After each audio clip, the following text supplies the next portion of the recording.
مرحبا بكم انكسار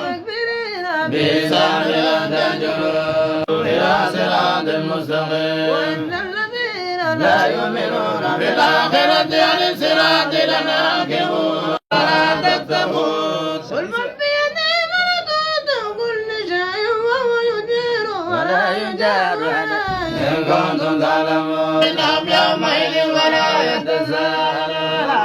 ثقلت موازينهم وأولئك هم المفلحون الله إنه كان فريق من عبادي يقولون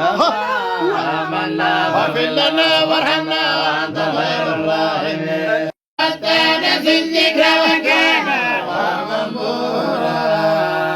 فقد كذبوكم بما تقولون فما يستطيعون ضربا ولا نسوا ومن يظلم منكم نذقه عذابا